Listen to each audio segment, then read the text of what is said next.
Nobody asked him what he did before the farm. That was the first mistake. Not the kidnapping itself. Well, that was a mistake too, obviously. A catastrophic one. But the first mistake, the one that set everything else in motion, was that not a single member of the Veth Collective's acquisition team thought to run a deeper background check on Elias Cord before they dragged him off his porch on a Tuesday evening in late September. They saw a farmer. They saw soil-stained boots sitting on a porch railing. They saw a man in a flannel shirt with a glass of iced tea sweating in his hand, watching the sun go down over a flat Nebraska horizon. They saw a dog, old, gray-muzzled, sleeping at his feet. They saw a grain silo that leaned a little to the left and a truck with 200,000 miles on it, and a windshield cracked in the corner. They saw a man who hadn't left his county in 3 years. They saw retired. They saw harmless. They didn't see the chest, the one bolted to the concrete floor in the corner of the root cellar, the one with the dual padlocks, the one Elias hadn't opened in 11 years. They didn't ask. And that is the whole story, really. Everything that followed, every single terrifying, bewildering, slightly embarrassing thing that happened aboard the Veth Collective's Deep Range acquisition vessel over the next 19 days, traces itself back to that one simple, arrogant omission. They didn't ask. I'm telling this story the way it was told to me, piece by piece, witness by witness, because I wasn't there at the start. Nobody from my division was. We came in late, after the distress beacon, after the hull breach, after the thing with the auxiliary oxygen corridor that nobody on the Veth crew will talk about without first asking for a drink. My name doesn't matter much. I'm a field compiler for the Interstellar Observer Corps.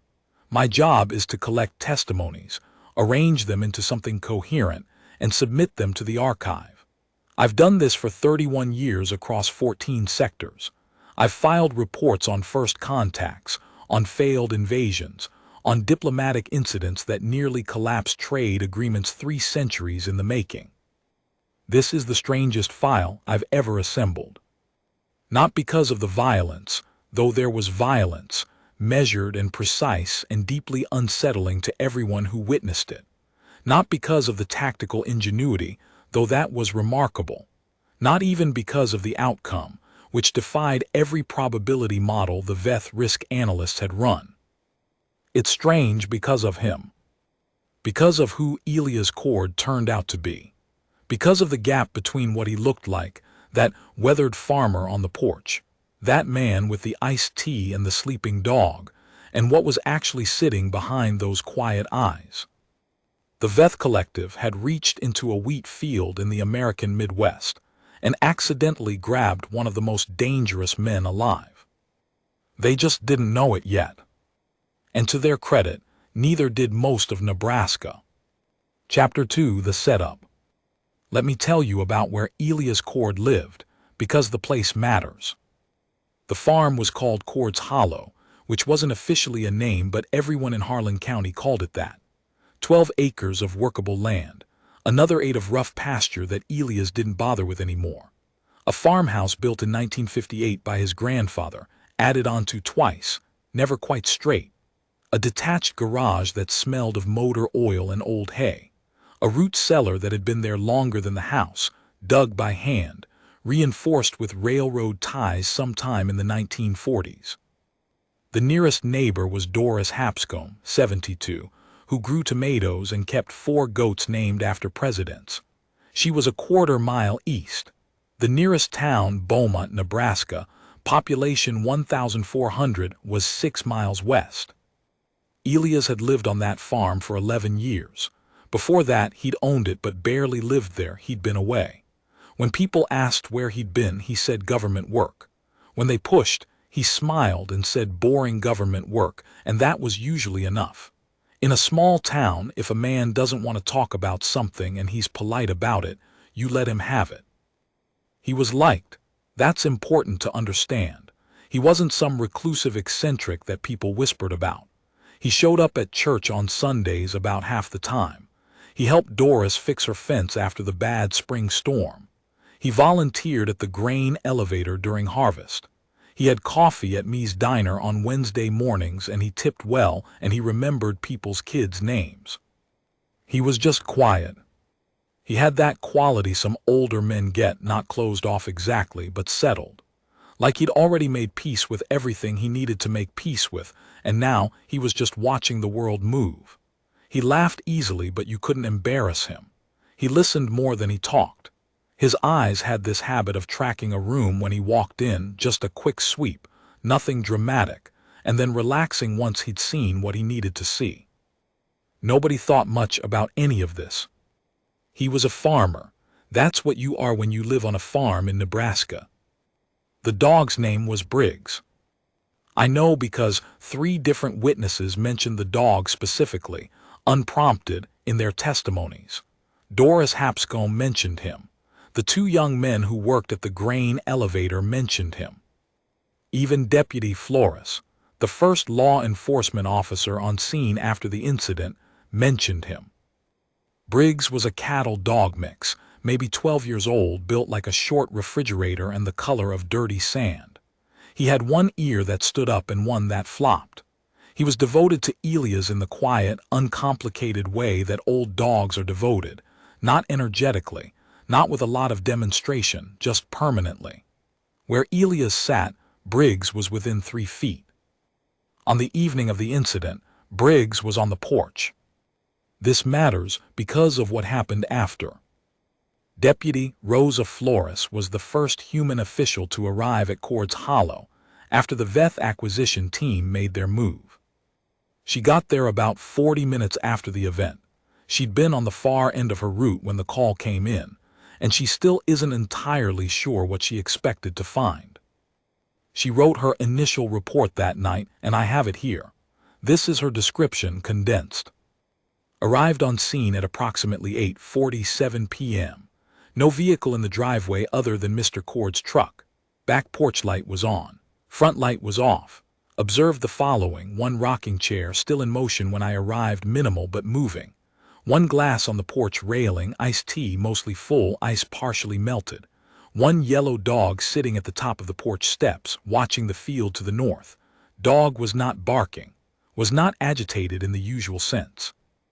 It was doing something I don't have a good word for, focused maybe, like it was waiting. I called Mr. Cord's name 4 times, no response. I searched the perimeter. Disturbed earth approximately 80 meters north of the structure in a rough circle, diameter approximately 12 meters. No other physical evidence that I could identify at the time. The dog followed me to the circle and sat at the edge of it. Did not enter, sat there looking up. She ends with this: I don't know what happened here. I know that Elias Cord was on that porch and now he isn't, and something came down in that field, and the tea was still cold. Now let me tell you what actually happened. I'm working from 3 sources for this part.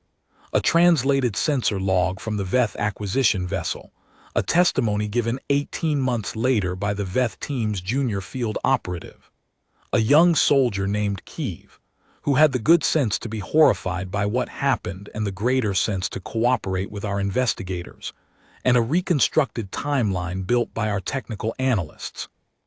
The Veth Collective are not villains. I want to be clear about that. They're not even particularly aggressive as galactic civilizations go. They're researchers mostly, scientists. They have a long institutional history of acquiring biological specimens from developing worlds for study, a practice that is ethically problematic by most civilization standards, and which several interstellar accords technically prohibit, but which they continue because they are, in the way of long-established institutions everywhere, very committed to the way they have always done things. Their acquisition protocols are precise. They study a target for weeks. They select individuals who are isolated, unlikely to be missed quickly, physically unremarkable, and this is the key criterion, posing minimal physical risk to the acquisition team. Elias Cord scored extremely well on all 4 criteria. Isolated, yes. Rural farm, no immediate family, nearest neighbor a quarter mile. Unlikely to be missed quickly. Yes. Single man, no daily check-ins, nearest town 6 miles, community contact several times per week but gaps of days were normal. Physically unremarkable, yes, 67 years old, 5 feet 11, 178 pounds, slightly arthritic left knee according to his medical records from the Beaumont Clinic, no recorded history of violence, no criminal record. Minimal physical risk, maximum score, a retired farmer in his late 60s with a trick knee. What their scan did not catch, what their analysts did not flag, was the elevated muscle density inconsistent with farming alone. The bone density of someone who had spent decades carrying significant weight. The scar tissue distribution that a good field surgeon would have recognized immediately as specific and deliberate and professional. Their scanning equipment was calibrated for threat assessment, not biography. They saw a quiet old man on a porch. They took him. Chapter 3: The Abduction. Keev's testimony about the acquisition itself is almost painfully routine, at least from his perspective, at that moment. This is how he described it. Standard descent, standard extraction protocol. Target was on the external sitting platform of his dwelling. We deployed a sedation field at 30 meters. It's usually enough to render the target unconscious within 4 seconds. The target was still upright at 8 seconds. This is statistically unusual but not unheard of. Some humans have greater physiological resistance. We increased the field intensity. At 12 seconds, the target set down his beverage. He set it down carefully on the railing level. He didn't spill any of it. Keev paused in the testimony here. Our interviewer noted a pause of about 4 seconds. He looked at the field. He looked at where we were hovering. I don't know if he could see us, we were under the visual deflection screen, but he looked at exactly where we were. Then he looked at his dog. He said something to the dog, I don't know what. The translation software caught the phonemes but not the full meaning, something like stay and guard or hold here. Then he stood up from the chair. He walked down the porch steps. He walked toward us. He was upright. He was walking toward the sedation field into it on his own. Another pause. I reported this to the team leader, Acquisition Senior Drath. Drath said the target must be seeking the source of the sensation. Disoriented. I said I didn't think that was what was happening. Drath said to complete the acquisition. The target stopped at the edge of the landing zone. He stood there. He looked up at the ship. The sedation field was at full intensity at this point, enough to drop a Kesari guard beast which mass about 3 times a human. The target was standing in it. His hands were at his sides. Then he said something clearly not confused, and the software caught this one. All right then. Let's see. We brought him aboard. The first 6 hours are documented in the Veth vessel's internal security logs, which I've had translated in full. Elia's cord was placed in a standard biological holding suite, essentially a comfortable room with controlled atmosphere, filtered light, a sleeping surface, and a monitoring port. The door was sealed with a Veth standard 3-point electromagnetic lock. The room was considered escape-proof for a human subject. He woke up about 40 minutes after acquisition. The sedation field had finally caught up with him, apparently, and he'd gone down during transit. The log shows him sitting up on the sleeping surface, looking around the room, methodically, the way you'd look around a room you're planning to rearrange. He examined the walls. He ran his hand along the seam of the door. He looked at the ceiling. He looked at the floor. He tested the sleeping surface, pressed on it with both hands, checked underneath it. Then he sat back down and stayed very still for approximately 22 minutes. The Veth crew watching the monitor apparently interpreted this as shock or depression, which was a typical response pattern in acquired specimens. They made a note. Subject appears docile, likely in adjustment phase. He was not in adjustment phase. He was thinking. I need to tell you something about Elia's cord now, because the story stops making sense without it. Elias Cord was born in 1959 in Beaumont, Nebraska. He graduated high school in 1977. He enlisted in the United States Army in 1978, which was unremarkable for the time and place. What happened after that is where things get complicated and where the public record gets sparse. His military service lasted 23 years, officially. What branch is listed as classified in the files our investigators accessed? What unit he served with is also classified. There are some things we were able to piece together through cross-referencing discharge documents, medical records, and a few interviews with people who had known him in that period, most of whom were very careful about what they said and very consistent in the things they declined to say. Here is what we know. He was assigned, sometime in the mid-1980s, to a unit that conducted operations in environments where standard military doctrine did not apply. Environments where the mission objective was to enter, accomplish a specific goal, and exit, often without anyone knowing you'd been there at all. Sometimes over weeks or months. Sometimes alone or nearly alone. Always under conditions that were designed to make the mission fail. He was evaluated, at multiple points in his career, as having an unusually high resistance to physiological and psychological stress. Not immunity, he wasn't superhuman, but resistance, the capacity to continue functioning in conditions that would incapacitate others, to slow his heart rate under threat, to sustain focus under sedation, under pain, under fear, to assess a situation with a part of his brain that didn't panic. He retired in 2001, honorably. He was 42 years old, and he had accumulated enough specialized experience that several private contractors attempted to hire him over the next 4 years, and he declined all of them. He bought the farm in 2003. He came home to Nebraska. He grew wheat and corn. He got a dog. He started showing up at me's diner on Wednesday mornings. For 11 years, he was a farmer. But the body doesn't forget. The mind doesn't forget. And in the root cellar, bolted to the concrete floor with dual padlocks, was a chest that he hadn't opened since 2013, since he'd finally decided he didn't need it within reach anymore. He hadn't gotten rid of it.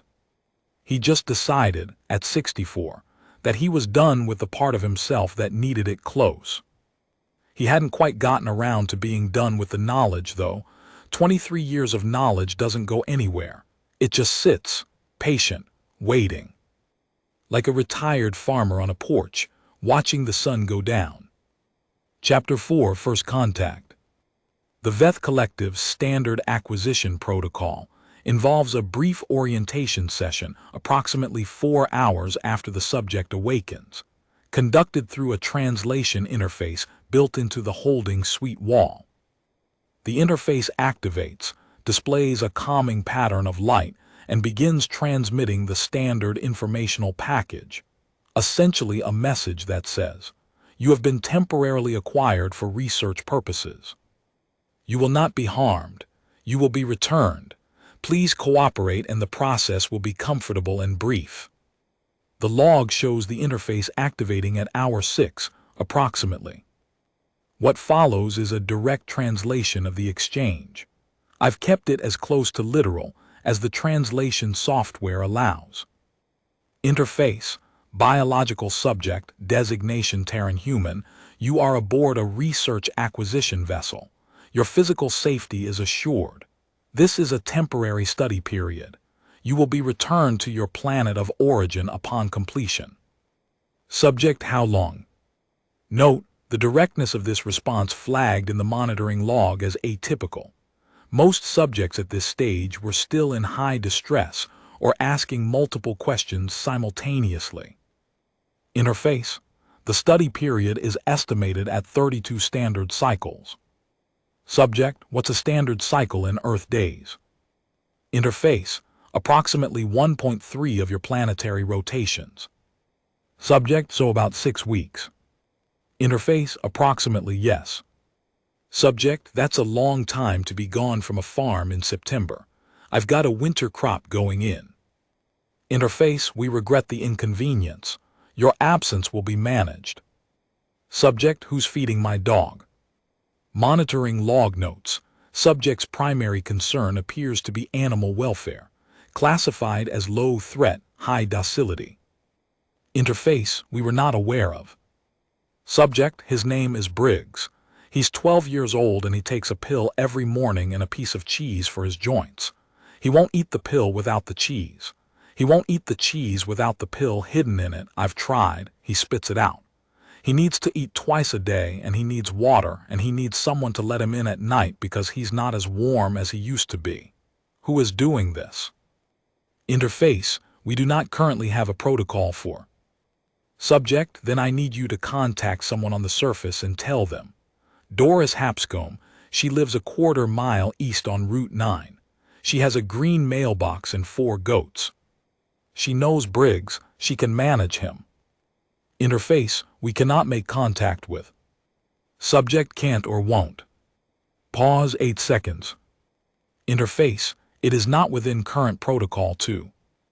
Subject: then change the protocol. I'll cooperate with whatever you want. Full cooperation, but someone needs to feed my dog. I want to stop here and let that sit for a moment. Because you need to understand what was happening in that room. Elias Cord had been sedated, transported off his planet by an alien spacecraft, locked in a room he'd never seen before, told he was going to be kept for 6 weeks, and his first meaningful request was to arrange care for his dog. The Veth monitoring team interpreted this as compliance, as docility, as a man who had processed his situation and accepted it. They were half right. He had processed his situation. He had looked at those walls and that door and that ceiling for 22 minutes and come to a clear-eyed assessment of where he was and what he was dealing with. He had decided, with the part of his brain that 23 years of operations had developed into something extraordinary, that the correct opening posture was cooperative, calm, and human. Cooperative: give them what they want. Calm: do not telegraph threat. The Veth monitoring crew made their second major error on the morning of day 2. They gave Elias Cord breakfast. Not because they were generous, though they were not unkind, as captors go, but because their acquisition protocol required that biological subjects be fed within 18 hours to prevent physiological deterioration that might compromise study data. They slid a tray through the feeder port in the lower section of the door. It contained a nutritionally synthesized block of compressed matter that their analysts had determined was calorie equivalent to an average human meal. It was beige. It had the texture, reportedly, of very dry cornbread that had been left on a counter for 2 days. Elias looked at it for a moment. Then he ate all of it without complaint. He also drank the water they provided. He used the sanitation alcove without drama. He did a series of slow, deliberate movements, not exercises exactly, more like the quiet maintenance stretches of a man who has learned to keep his body operational regardless of circumstance. He did this for about 20 minutes. Then he sat on the sleeping surface and appeared to rest. Everything the monitoring crew saw confirmed their initial assessment.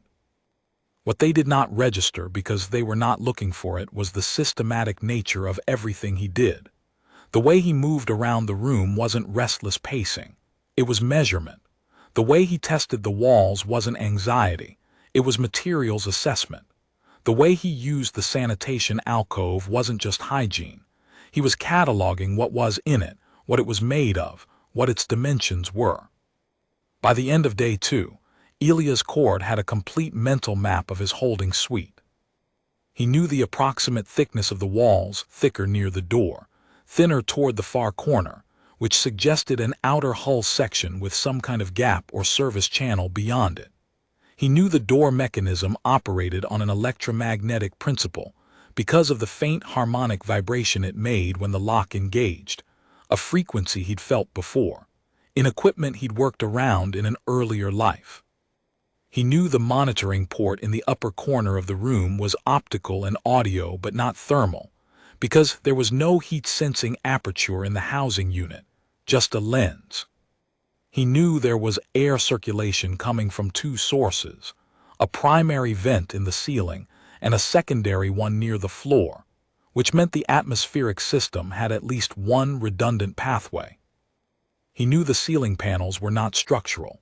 They were access panels of some kind, 3 of them, held in place by a pressure fit rather than mechanical fastening. He knew this because on the second evening, when he'd been lying on the sleeping surface looking up, he'd noticed the seam lines didn't match the seam lines of the walls. They were the slightly brighter, slightly cleaner lines of panels meant to be removed. He filed all of this away. He didn't do anything with it yet. On day 3, they sent the researcher.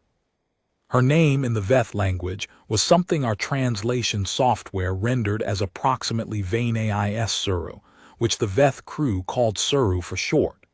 She was a xenobiologist, one of the leading ones in the collective, apparently, which was why she'd been assigned to this mission. She was the reason for the acquisition, in a sense.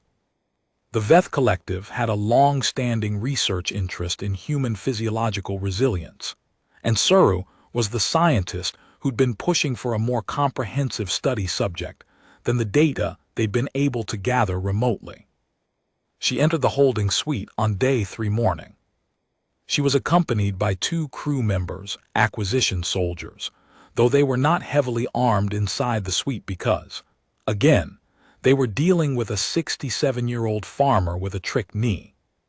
Here is Suru's account of their first meeting, from her own testimony. I introduced myself through the translation interface. I explained my research purpose. I expected the standard range of responses: fear, anger, bargaining, demands for release. I was prepared for all of them. What I received was none of them.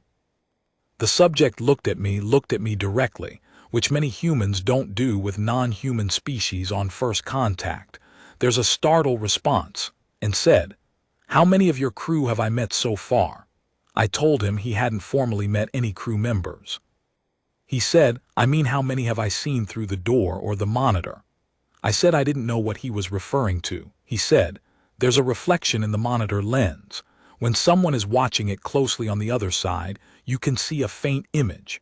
I've counted at least 4 different individuals watching at different times. Are all 4 of them researchers, or are some of them soldiers?" I said nothing for a moment.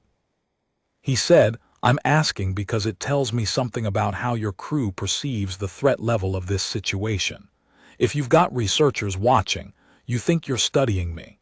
If you've got soldiers watching, someone on your crew isn't entirely comfortable with me being here.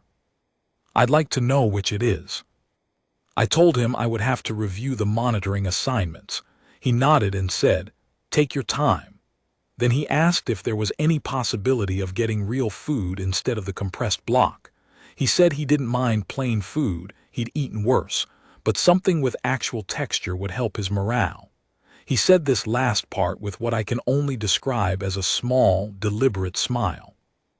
Like he was showing me something, showing me that he had morale to maintain, that he was thinking in terms of sustained well-being rather than immediate panic. I brought him real food the next day.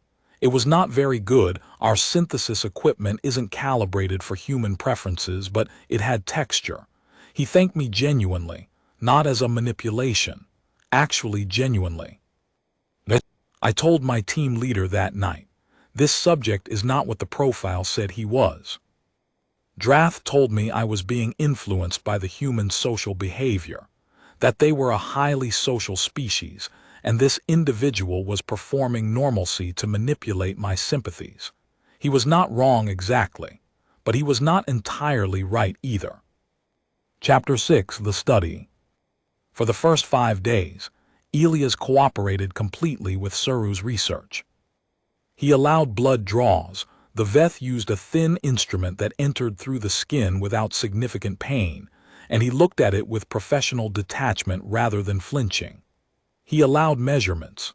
He allowed cognitive assessments, pattern recognition, spatial reasoning, reflex testing, stress response monitoring. He answered questions about human physiology, diet, social structure, agricultural practices. He was an excellent subject. Calm, articulate, accurate. Suru's data from those first 5 days was, by her own assessment, the most comprehensive human physiological study data the collective had ever gathered. Ilias was also, during those 5 days, learning everything he could about the ship. He learned Suru's schedule. She came at the same time each morning, which told him the Veth operated on a regular daily cycle similar to Earth's. He learned the shift change for the monitoring crew.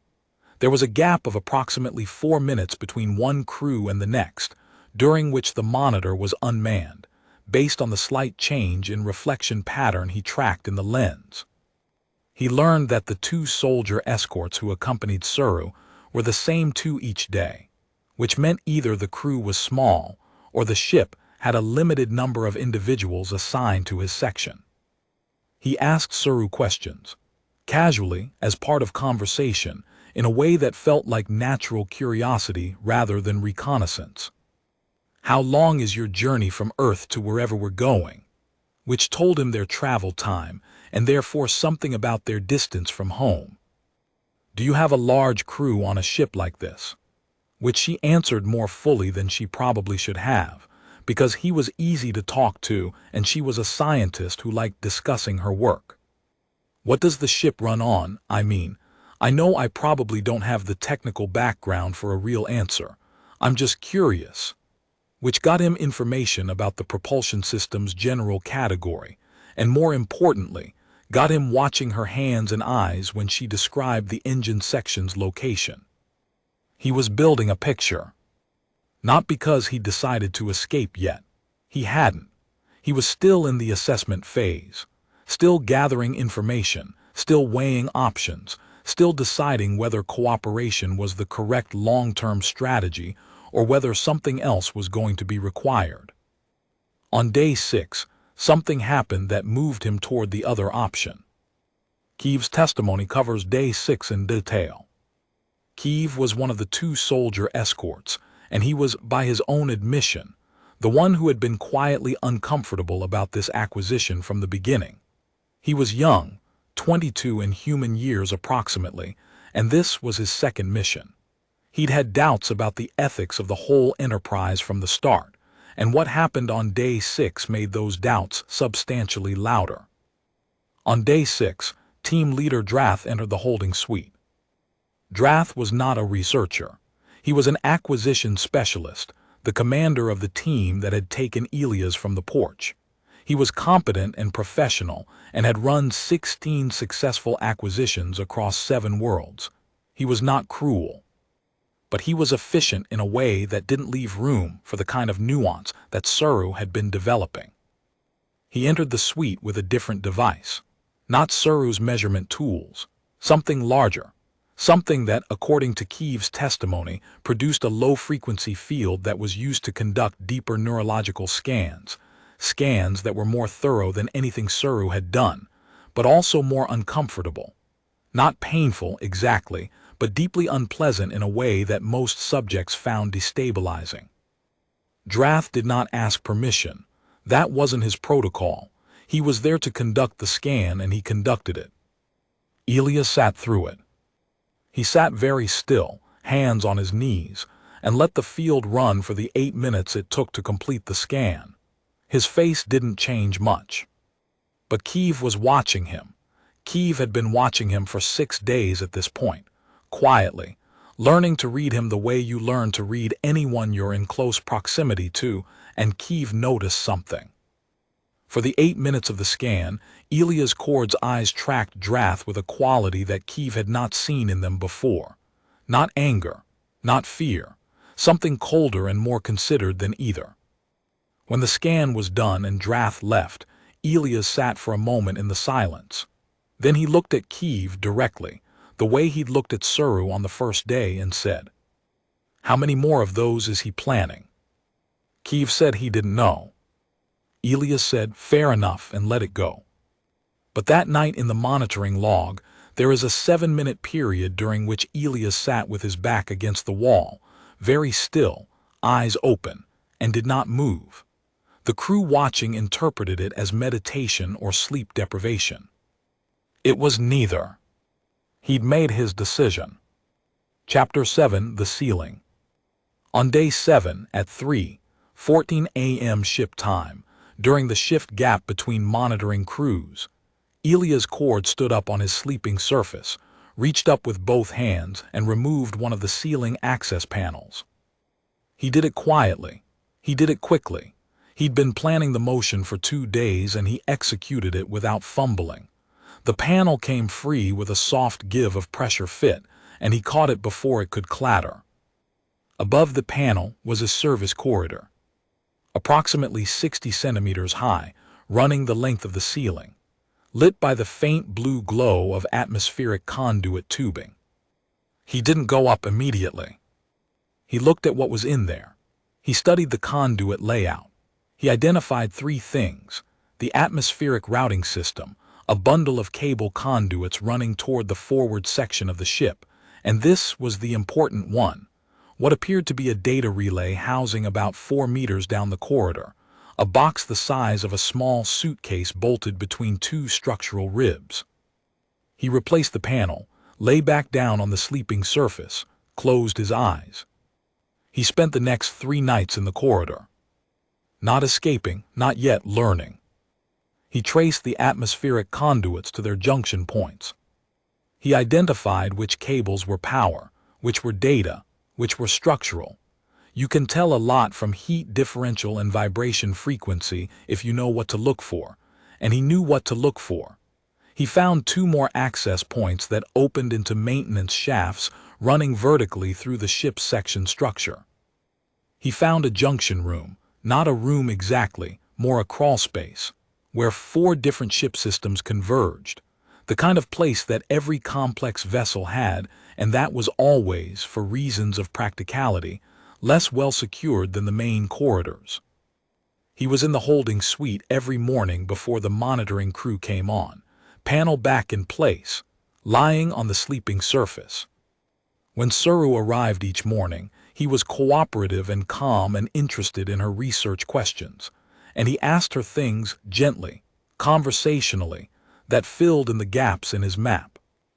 On the 4th night in the corridor, he found the secondary communication array. It was tucked into the junction crawlspace, a backup system the main crew clearly didn't use much. The housing had dust on it, which was remarkable given how well maintained the rest of the ship appeared to be.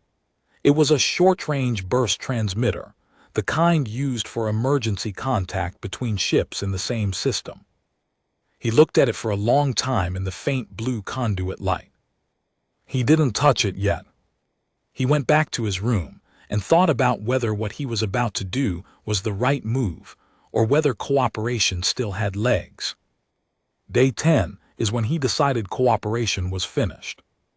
Day 10 is when they brought in the second subject. Chapter 8: The Second Subject. Her name was Amara Diallo, 29 years old, graduate student, University of Lagos, Nigeria. She'd been acquired 3 days after Elias, a different acquisition team, a different location, a different holding suite on the same ship. Elias didn't know she existed until day 10, when a complication in the atmospheric system required a brief pressure equalization across the holding section, and the monitoring crew, in a moment of procedural carelessness, ran the equalization with both suite ventilation systems connected. What that meant practically was that for about 40 minutes, the air between the 2 suites circulated through a shared path. And sound travels through air. He heard her crying. Not loudly, she wasn't sobbing, she wasn't screaming. Just quietly, the way people cry when they've decided it doesn't make sense to be quiet anymore but they're still trying to hold most of it in. He heard it through the ventilation near the floor, muffled and distant but unmistakably human and unmistakably young. He sat next to the floor vent. "Hey," he said quietly. The crying stopped. "Hey, I'm not going to shout. I don't know if you can hear me clearly. My name is Elias. I'm in the next room, I think. Are you okay?" A long pause. A voice, young, careful, exhausted. "You're human." "Born and raised in Nebraska," he said. "You." Lagos, she said. Nigeria. Good place, he said. You've been there. Once, he said. Another pause. He could hear her moving, getting closer to the vent. How long have you been here? She asked. 10 days, he said. You? 7. Are they hurting you? No, she said. Not hurting, but the scans are. She stopped. They did this thing 2 days ago. A field, I don't know what it was, it made me feel. I know, he said. How are you so calm? She asked, and he could hear something in it, not accusation, just genuine bewilderment. I'm not calm, he said. I just look like it. A pause. What are we going to do? She asked. We're going to get off this ship, he said. Both of us. I've been working on it for a few days. I need a little more time. How? I'll explain when I have a better answer, he said. For now, eat what they give you, sleep when you can, and if they come to do the deep scan again, ask for water first. Ask specifically for water. It slows their prep routine by about 15 minutes. Use that time to breathe slow and drop your heart rate. It doesn't make the scan not happen, but it makes you feel steadier going in. She paused. That's weirdly specific advice. I've had a few days to think, he said. The ventilation system recalibrated. The shared path closed. The monitoring crew never knew the conversation happened. Chapter 9. The Plan. On the night of day 11, Elias went back into the ceiling corridor and to the secondary communication array. He had 3 problems. Problem 1. He didn't know what frequency would reach anything useful. The array was a burst transmitter, short range. If there were no ships within range to receive a signal, sending one was pointless noise. Problem 2. He didn't have a way to send anything coherent even if something was in range. The transmitter operated on VETH protocols, in VETH encoding. He couldn't just speak into it and have English come out the other end. Problem 3. Using the transmitter at all risk detection. The crew would notice a transmission if they were paying attention to the array's power draw. He spent an hour with the transmitter, not transmitting, just examining it, reading it essentially, the way you learn to read equipment by touch and visual inspection when you don't have a manual. He'd done this kind of thing before with foreign equipment in places where you couldn't ask questions and couldn't bring instructions. He identified the power coupling, the modulation controls, the encoding relay, the broadcast aperture direction control. The encoding relay was, it turned out, not VETH proprietary. It was a standard galactic communications protocol relay, the kind used across dozens of species systems because interoperability was commercially necessary. He knew this because Suru had mentioned, casually, during one of their conversations, that the collective's external communications used the Galactic Standard Relay System, which meant the transmitter could, with the right adjustment, send a signal in Galactic Standard encoding, which meant something that had the right receiver could pick it up. He didn't know who was out there. He didn't know the Interstellar Observer Corps existed at that point. He didn't know that the Galactic Standard Emergency Frequency, the one he'd identified on the array's frequency range list by its isolation from the main cluster of operating frequencies, the same way emergency frequencies on Earth are isolated from commercial bands, was actively monitored by 3 different interstellar organizations. He just knew that emergency frequencies exist for a reason, that whoever built that array had included an emergency band for a reason, and that a signal on an emergency band in galactic standard encoding would mean something to someone out there. He sent 4 pulses. Short, long, then 3 short. Then the number sequence, 5, 7, 11, 13, prime numbers, universal mathematical pattern, unmistakably deliberate. Then he shut the transmitter off and went back to his room. We received the signal at 3:40 Standard Time. Our monitoring station in the rim sector flagged it within 90 seconds. The pattern analysis team had a preliminary identification within 4 minutes. Deliberate transmission, non-standard source, mathematical progression embedded in pulse pattern, likely intelligence generated. Location triangulated to a moving vessel, specifically, a Veth Collective acquisition ship, designation unknown, heading toward the Collective's research station at Veth 7. We notified our senior coordinator. Our senior coordinator notified the diplomatic liaison. The diplomatic liaison contacted the Veth Collective's governing council, which was, at that moment, 14 hours ahead of us in their time zone, and which was not thrilled to be woken up. Meanwhile, 2 of our fast response vessels changed course toward the acquisition ship's projected path. We estimated intercept in approximately 36 hours. Elias Cord had 36 hours to hold the situation. Chapter 10: The tension breaks. He didn't know help was coming, of course. He hoped. He'd done the thing and he'd calculated the odds as best he could, and he'd decided hope was reasonable. But he didn't know. So he went back to being a cooperative research subject during the day and spent his nights refining his understanding of the ship. By day 13, he had a complete mental map of the accessible sections. Accessible meaning the maintenance shafts and service corridors that he could reach through the ceiling access. He knew where the atmospheric control junction was. He knew where the power relay switching station was. He knew where the secondary propulsion control panel was located. Not because he could do anything with it. He wasn't an engineer, but because knowing where critical systems were was the kind of thing you knew. He also, on day 13, made a significant discovery.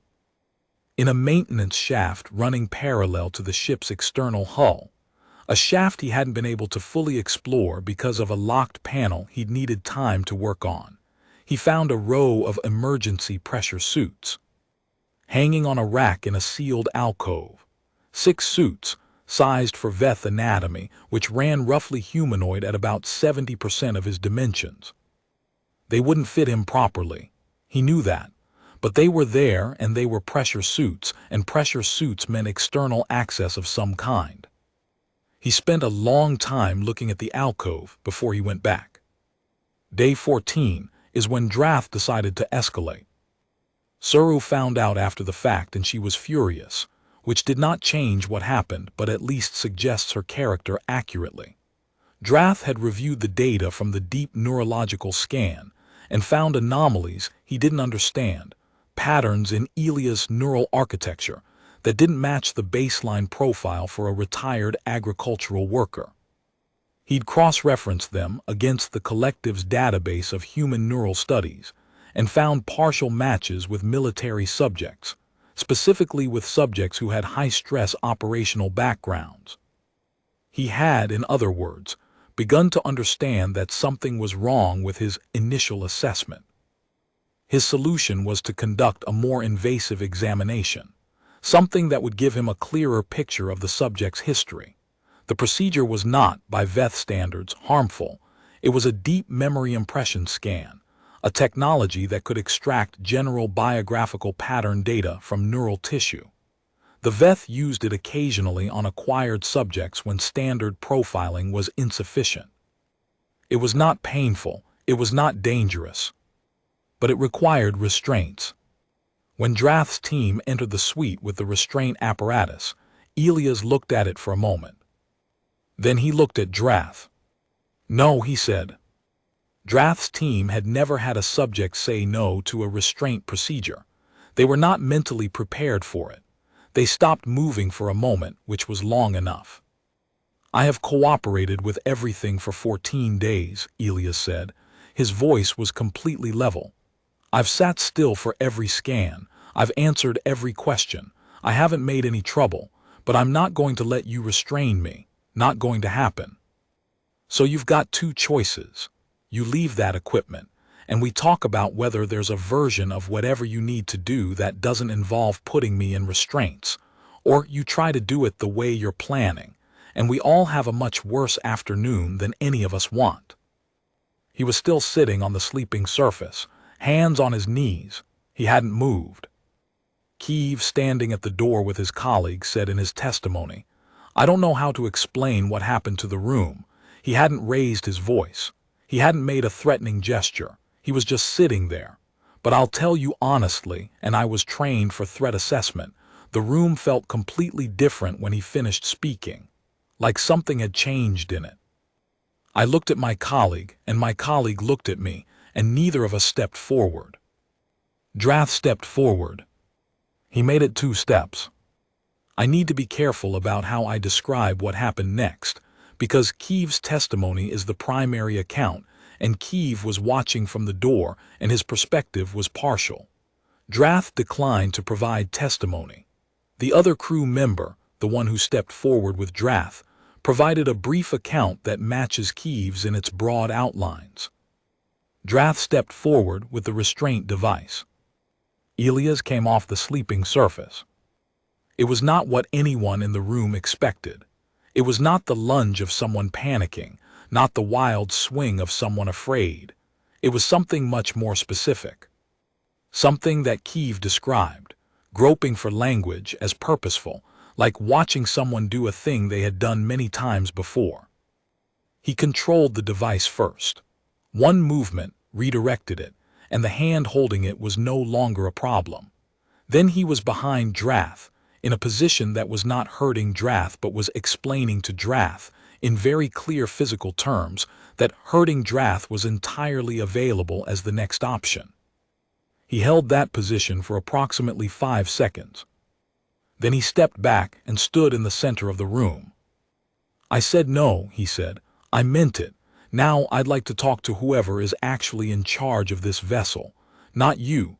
This apparently directed at Drath, the captain, the person who makes decisions. "I'd like to have a conversation."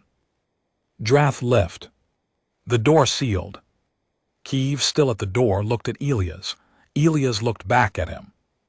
"You've been watching me a while," Elias said. "Yes," Kiev said. "You're not comfortable with this mission." It wasn't quite a question. Kiev said it landed like something he'd been thinking for 2 weeks and hadn't said out loud. "No," Kiev said. "Okay," Elias said. "I'm not asking you to do anything. I just wanted you to know I noticed." Chapter 11. The Captain. The captain of the acquisition vessel was named Veth Standard, something that our translators rendered as Tar. He was older than Drath, quieter, with the air of someone who had been doing a difficult job for a long time and was slightly tired of it. He came to the suite the next morning, day 15, with 2 guards and without Drath. He sat across from Elias. There was a small surface between them, the food tray surface, really, but close enough to a table for the conversation to feel like one. Tar looked at him for a moment. Elias looked back. "Your team leader told me you assaulted a crew member," Tar said through the translation interface. "He came into my room with restraints," Elias said. "I told him no. He came forward anyway. I stopped him and let him go. If that's assault in your protocol, I understand. That's still what happened." "You were very fast," Tar said. "I used to be," Elias said. "I'm slower than I was, but yes." "You are not what your profile said you were." "No," Elias agreed, "I'm not." "What are you?" Elias thought for a moment, not because he didn't know the answer. He was deciding how much to give. "Retired," he said finally. Tar sat with that. "My profile said you were a farmer," he said. "I have been for 11 years. Before that, I did work for my government that I can't fully describe. Work that required certain capabilities. I don't use them anymore, generally. I'm a farmer now." "You have been in that room for 15 days, Tar said. "You have been studying this ship." "Yes." "You sent a transmission on the emergency array." A pause. "Yes." "To whom?" "I don't know specifically. Whoever's listening on emergency frequencies." Tar was very still for a moment. "You are telling me this?" "I'm telling you because I think you're someone who responds better to honesty than to games, and because I'd like to resolve this without anyone getting hurt, including your crew." "Including my crew," Tar repeated. Yes. You are giving me a warning. I'm giving you information, Elias said. What you do with it is your decision, but I'd like you to consider something. You have 2 humans on this ship. You're studying us because you're interested in physiological resilience. Fair enough, it's an interesting topic, but you acquired us without consent by force. That's going to become a problem for you diplomatically regardless of what happens next. You can either let that problem get worse or you can start making choices that make it better. I'm not trying to threaten you. I'm trying to give you a way out that works for both of us. Tar looked at him for a long time. You are 67 years old, he said. Yes. You have an arthritic knee. Left one, yes, doesn't affect what we're discussing. No, Tar said slowly, I suppose it does not. He stood. I will consider what you've said, Tar said. I appreciate it, Elias said, and then, the other human on this ship, the young woman, she should be part of any resolution we discuss. Whatever happens to one of us should happen to both of us. She is not your family, Tar said. She's a human being who got taken from her planet without permission, Elias said. That's enough.